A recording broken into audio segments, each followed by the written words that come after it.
여러분 경제 뉴스 볼 때마다 그런 생각 안 드세요? 아니 인플레이션, 세금, 일자리 문제 왜 이렇게 사람들마다 의견이 다를까? 딱 떨어지는 정답은 없는 것 같고요.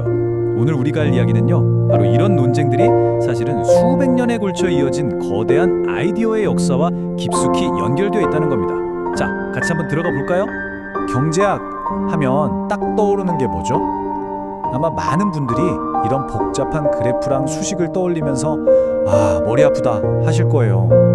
솔직히 저도 가끔 보면 좀 위압감이 들거든요. 근데 말이죠. 경제학이라는 게 정말 이게 다일까요? 오늘 우리가 함께 들여다볼 이야기는 바로 이 책 나열 키시타이니의 경제학의 모험에서 시작됩니다. 이 책에서는요, 경제학이 무슨 딱딱한 공식 모험집 같은 게 아니라고 말해요. 오히려 우리 인류가 맞닥뜨렸던 진짜 문제들을 풀기 위한 아주 치열한 고민의 흔적이라고 설명하죠. 어때요? 좀 흥미롭지 않나요? 자, 그럼 이 책이 말하는 첫 번째 핵심 아이디어부터 시작해 볼게요.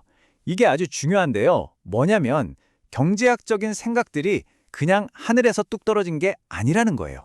이 책에서 가장 핵심적인 통찰이 바로 이거예요. 경제학적인 생각은요, 책상머리 이론에서 나오는 게 아니라 바로 위기에서 시작된다는 겁니다. 그러니까 사회가 엄청난 변화를 겪으면서 기존의 방식으로는 더 이상 답이 안 나올 때, 그때 인류는 어쩔 수 없이 새로운 생각의 도구를 만들어내야만 했다는 거죠. 자, 이 타임라인을 한번 쭉 보세요. 훨씬 더 와닿을 겁니다. 고대 시대부터 바로 오늘날까지. 전쟁 때문에 물가가 폭등하거나 도시에 가난한 사람들이 넘쳐나거나 전 세계 금융 시스템이 무너지는 그런 절박한 순간들이 있었잖아요. 바로 그런 문제들이 우리한테 야, 빨리 새로운 해결책 찾아내 하고 등을 떠밀었던 거죠. 결국 이런 위기들이야말로 경제학을 앞으로 나아가게 한 진짜 엔진이었던 셈입니다.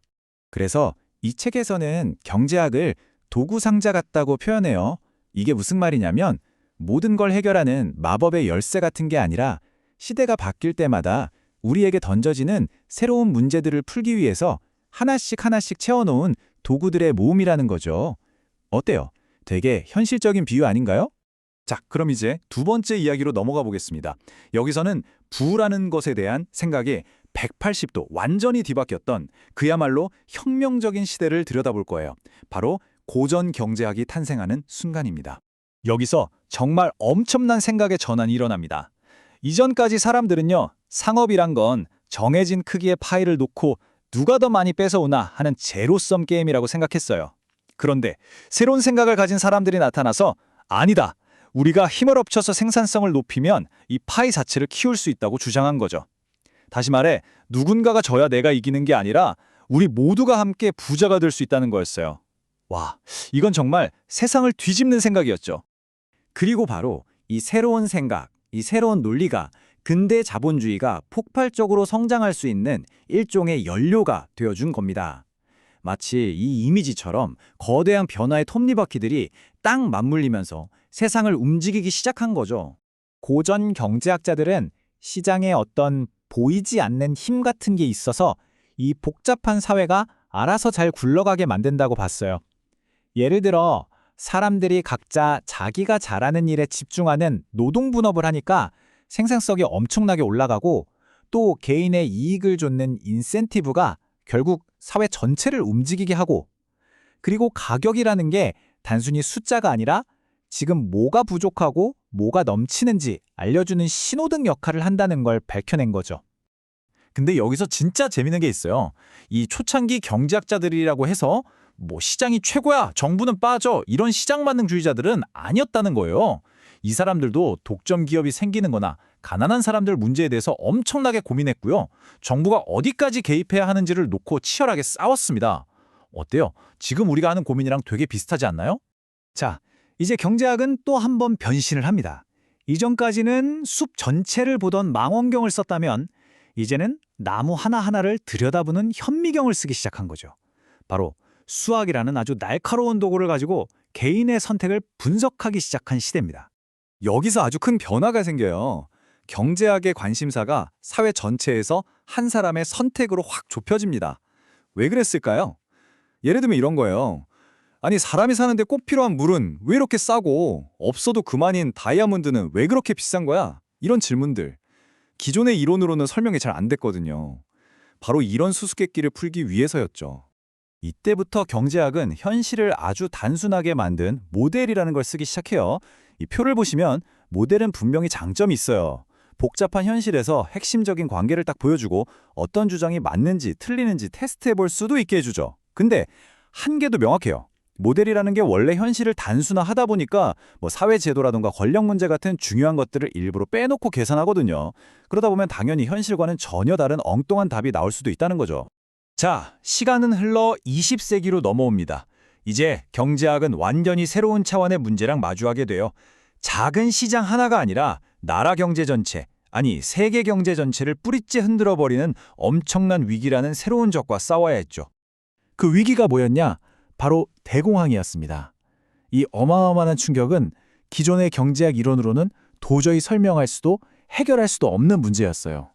그래서 경제학자들은 개별 시장이 하는 좁은 시야를 넘어서 경제 시스템 전체를 조망하는 새로운 관점, 바로 거시경제학을 만들어낼 수밖에 없었습니다. 케인스가 진단한 불황의 악순환이 바로 이런 모습입니다. 먼저 민간의 수요가 뚝 끊겨요. 1단계. 그러면 사람들은 불안하니까 돈을 더 안 쓰겠죠? 신뢰가 사라집니다. 2단계. 이렇게 되면 경제는 스스로 빠져나오지 못하는 깊은 함정에 빠져버리고 말아요. 3단계. 케인스는 바로 이 고리를 끊기 위해서 정부가 직접 나서서 돈을 풀어 이 꺼져버린 엔진을 다시 돌려야 한다고 주장한 겁니다. 4단계. 바로 이 지점에서 현대 거시경제학의 가장 뜨거운 논쟁이 시작됩니다. 한쪽에선 정부가 적극적으로 나서서 경제를 안정시켜야 한다고 주장하고요. 다른 한쪽에선 그런 개입이 나중에 인플레이션이나 국가부채 같은 더 큰 문제를 일으킬 수 있다고 맞서는 거죠. 이 저울의 추를 어디에 놓아야 하는지에 대한 논쟁은 지금 이 순간에도 계속되고 있습니다. 자, 이제 무대를 바로 지금 우리가 살고 있는 이 시대로 옮겨와 봅시다. 경제학이 여전히 풀지 못하고 끙끙 앓고 있는 아주 까다로운 도덕적이고 정치적인 문제들을 한번 들여다볼게요.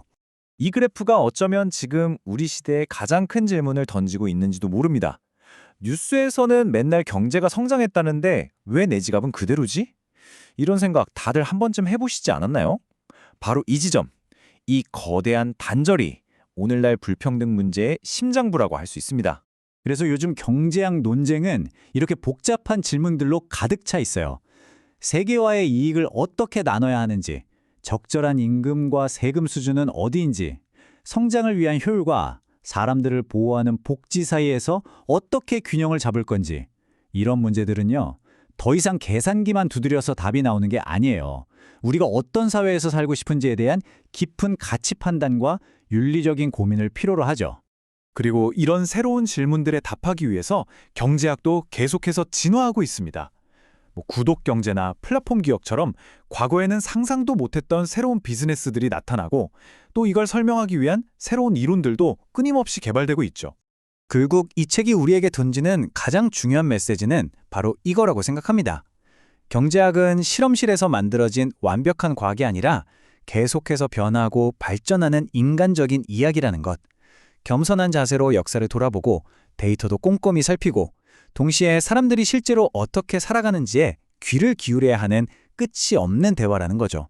시장의 원리를 파악하고 거대한 위기를 넘고 끊임없이 성장을 쫓아왔던 경제학의 역사. 그렇다면 이제 우리 앞에 놓인 다음 거대한 문제는 과연 뭘까요? 그리고 우리가 가진 이 경제학이라는 도구 상자는 그 문제를 풀 수 있는 새로운 연장을 갖추고 있을까요? 이 질문을 마지막으로 여러분께 던지면서 오늘 이야기는 여기서 마무리하겠습니다.